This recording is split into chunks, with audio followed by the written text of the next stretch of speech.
오늘 우리에게 주시는 하나님 말씀은 창세기 38장 12절에서 23절입니다. 얼마 후에 유다의 아내 수아의 딸이 죽은지라 유다가 위로를 받은 후에 그의 친구 아둘람 사람 히라와 함께 딥나로 올라가서 자기의 양털 깎는 자에게 이르렀더니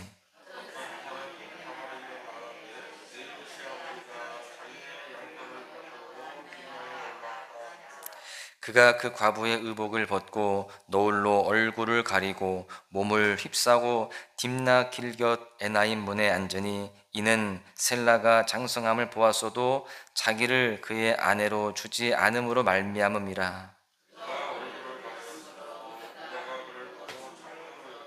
길곁으로 그에게 나아가 이르되 청하건대 나로 내게 들어가게 하라 하니 그의 며느리인 줄을 알지 못하였음이라. 그가 이르되 당신이 무엇을 주고 내게 들어오려느냐.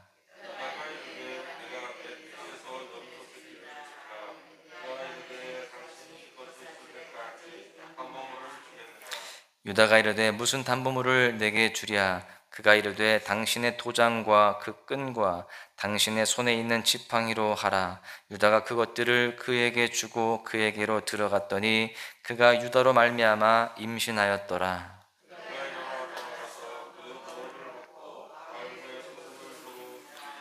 유다가 그 친구 아둘람 사람의 손에 부탁하여 염소 새끼를 보내고 그 여인의 손에서 담보물을 찾으려 하였으나 그가 그 여인을 찾지 못한지라.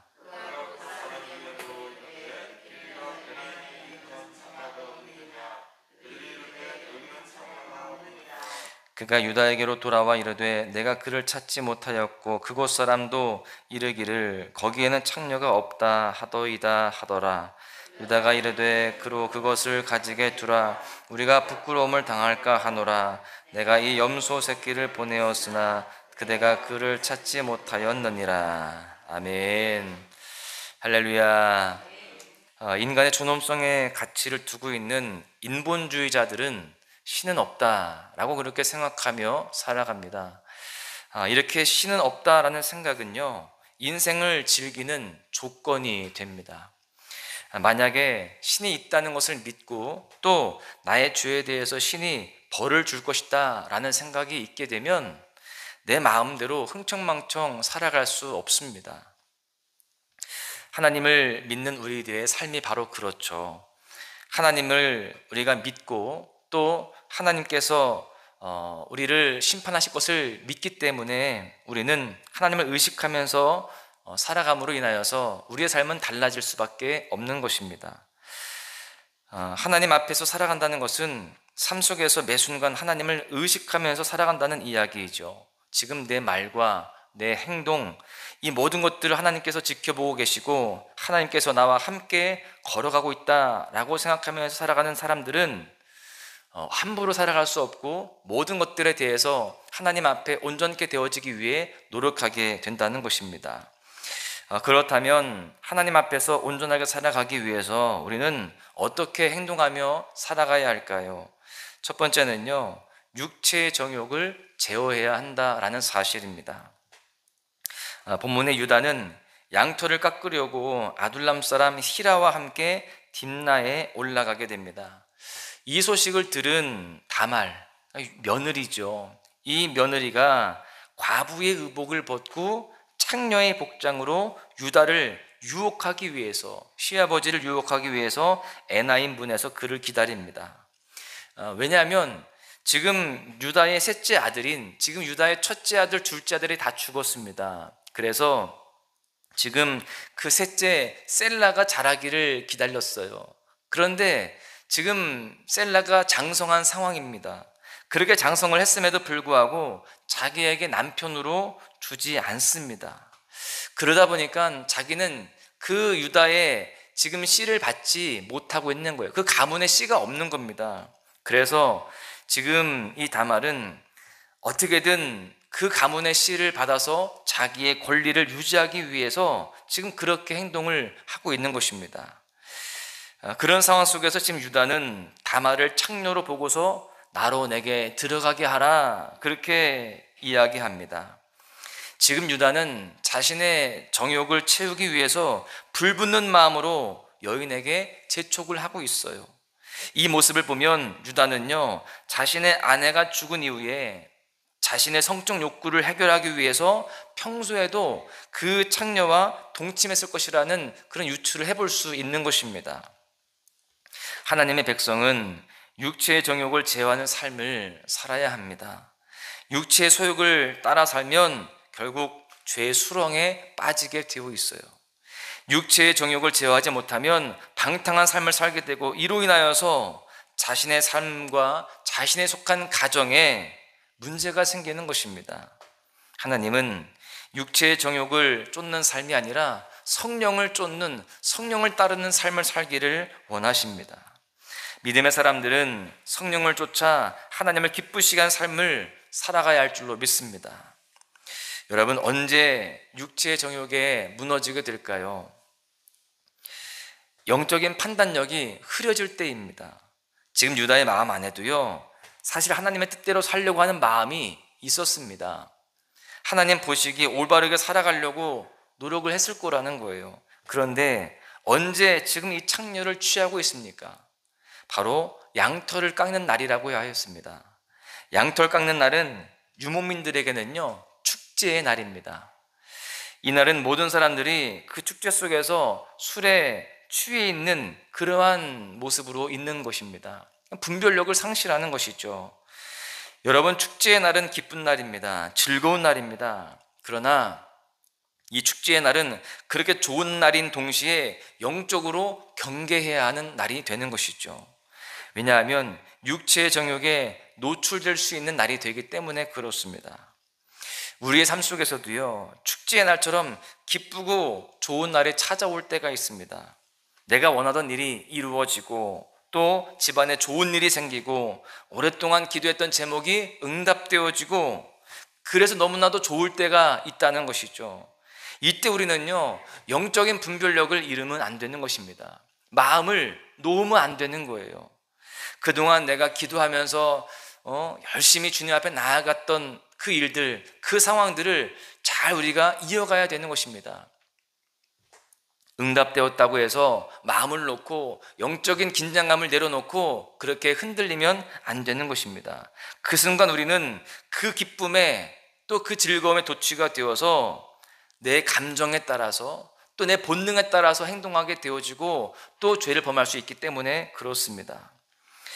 하나님 앞에서 살아가는 사람은 육신의 정욕을 쫓는 삶이 아니라 육신의 정욕을 제어하는 삶이요, 또 성령을 쫓아 살아가는 삶인 줄로 믿습니다. 따라서 우리 모두는 세속주의가 가득한 이 땅에 살아가면서 날마다 주님 앞에 나아가서 영적인 분별력을 달라고 기도해야 되는 것입니다. 좋은 일이 있을수록, 또 삶이 평안하고 잘 될수록, 또 기도가 응답될수록 우리는 더욱더 주님 앞에서 하나님, 내가 영적 분별력을 잃지 않게 해주십시오. 어떻게 해야 됩니까? 주님 앞에 끊임없이 묻고 그 영적 분별력을 가지고 순종하며 살아가야 할 줄로 믿습니다. 그럴 때 우리는 육체의 정욕을 제어하고 믿음으로 성령을 따라 살아가는 삶이 되는 줄로 믿습니다. 그렇게 승리하는 우리 모두가 되어져야 할 줄로 믿습니다. 두 번째는요, 사람보다 하나님을 두려워해야 된다라는 사실이에요. 지금 유다는 그 창녀와 동침한 대가로, 지금 창녀가 사실은 다말입니다. 며느리였어요. 그 동침한 대가로 염소 새끼를 주기로 약속을 합니다. 그런데 그 염소 새끼를 가져다 줄 때까지 담보물로 자신의 도장과 끈과 지팡이를 줍니다. 그 후에 유다는 집으로 돌아와서 담보물을 찾기 위해서 염소 새끼를 보내죠. 염소 새끼를 주고 담보물을 찾아와야 되니까. 그런데 지금 보니까요, 자기가 직접 간 것이 아니라 친구 아둘람 사람을 보내요. 여러분, 유다는 왜 자기가 직접 가지 않고 다른 사람을 보냈을까요? 그렇게 담보물을 찾다가 그 창녀와 관계를 맺었다는 부끄러운 사실이 사람들에게 알려지는 것을 원치 않았기 때문입니다. 지금 유다는 사람들이 자신의 흠에 대해서 말하고 손가락질하는 것을 원치 않았던 것입니다. 사실 모든 사람이 다 그렇죠. 어떤 사람인들 다른 사람들에게 자신의 흠이 보여지고 손가락질 당하는 것을 좋아할 리 있겠습니까? 지금 유다는 한마디로 사람의 말과 시선을 두려워하는, 물론 모든 사람들이 다 두려워하지만 특별히 이 유다는 그러한 모습이 강했다는 것을 알 수 있습니다. 사람은 사람들에게, 다른 사람들 또 주변 사람들에게 인정받기를 원합니다. 또 그러면서 동시에 자신의 실수나 잘못에 대해서 질타받기를 원치 않죠. 주변 사람들에게 욕먹는 것을 굉장히 수치스럽게 생각한다라는 것입니다. 그래서 사람들 앞에서는 가능한 좋은 모습만 보여주려고 합니다. 자신의 허물에 대해서 드러내지 않기 위해 노력을 하죠. 자신의 실수나 잘못에 대해서 철저히 감추려고 또한 힘씁니다. 또 잘못된 행동을 하더라도 사람에게 들키지 않으면 양심의 가책을 덜 느낍니다. 그래서 사람들은 그 사람들의 눈을 피해서 악한 행동을 또 하기도 하고 자신의 욕심을 챙기는 사람들도 있습니다. 다른 사람들의 눈을 피해서 그렇게 악한 행동을 했을 때에는 또 모든 사람들이 모른다, 아무도 모른다 라는 생각이 들면 죄책감도 덜하기 때문에 그렇습니다. 그런데 하나님의 백성들은 간과하지 말아야 할 것이 있죠. 나의 잘못에 대해서 사람들은 모를 수 있어요. 그러나 하나님은 다 보고 계신다라는 사실입니다. 사람은 속일 수 있지만 살아계신 하나님은 속일 수 없다는 거예요. 하나님의 백성은 하나님께서 늘 나를 지켜보고 계신다라는 생각을 하고 하나님 앞에서 행동을 해야 되는 겁니다. 즉 우리는 신전의식을 가지고 살아가야 돼요. 사람보다 하나님을 더욱더 두려워해야 됩니다. 사람에게 부끄러움 당하지 않으려고 사람의 눈을 피해서 범죄하는 인생이 아니라 어떻게든 내 만족과 또 내 즐거움을 위해 살아가는 것이 아니라 하나님 앞에서 떳떳하게 살기 위해서 몸부림치는 인생이 되어야 됩니다. 비록 그것이 내 만족을 또 인간적인 어떤 그런 즐거움을 주는 것이 아니라 할지라도 우리가 주님 앞에서 떳떳하기 위해 더욱더 힘쓰는 삶이 되어야 된다는 것이죠. 사람을 두려워하면 사람을 의식하는 삶을 살게 되죠. 그러나 하나님을 두려워하면 하나님을 의식하는 삶을 살게 되는 것입니다. 우리는 사람 눈치 보며 사람을 두려워하는 것이 아니라 하나님의 눈을 의식하면서 하나님을 경외하는 인생을 살아가야 할 줄로 믿습니다. 이렇게 하나님을 두려워하는 모습이 지혜의 시작인 것입니다. 가장 지혜롭고 복된 모습이 되는 것이죠. 우리는 사람보다 하나님을 두려워함으로 사람을 의식하는 인생이 아니라 하나님 앞에서 온전히 살아가는 삶으로 승리해야 할 줄로 믿습니다. 말씀을 이제 마무리 짓는데요, 코람데오라는 말을 잘 아실 겁니다. 코람은 뭐뭐 앞에서, 데오는 하나님을 말하죠. 그래서 언제나 하나님 앞에서 살아간다라는 의미를 가지고 있습니다. 여러분, 참된 신앙은 하나님을 모시고 코람데오의 삶을 살아가는 인생입니다. 존 칼빈은 삶의 좌우명을 이 코람데오, 하나님 앞에서라고 그렇게 정하였습니다. 그리고 그는 일평생을 하나님 앞에서 산다라고 생각하면서 함부로 말하지 않고 함부로 행동하지 않기 위해 늘 힘쓰는 인생을 살았다고 합니다. 여러분, 우리는 하나님 앞에서 육체의 정욕을 제어하는 삶을 살아가야 됩니다.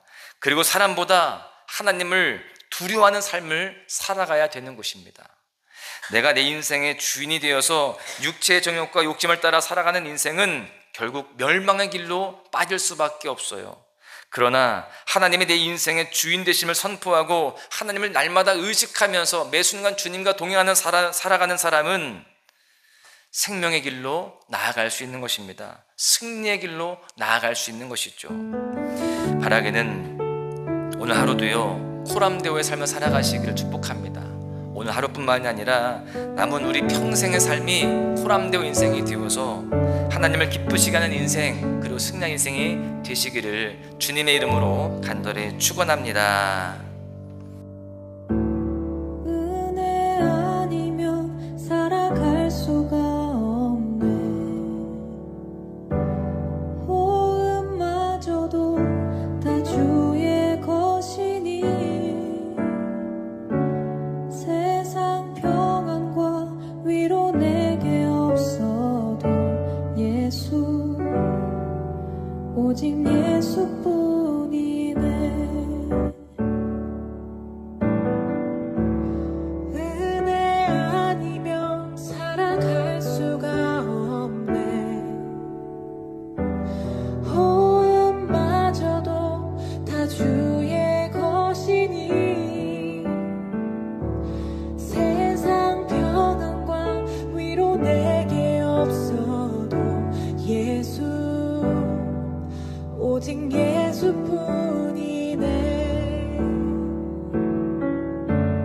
크신 계획 다 볼 수도 없고 작은 고난에 지쳐도 주께 묶인 나의 모든 삶 버티고 견디게 하시네. 은혜 아니면 살아갈 수가 없네. 나의 모든 것 다 주께 맡기니 참된 평안과 위로 내게 주신 주 예수 오직 예수뿐이네.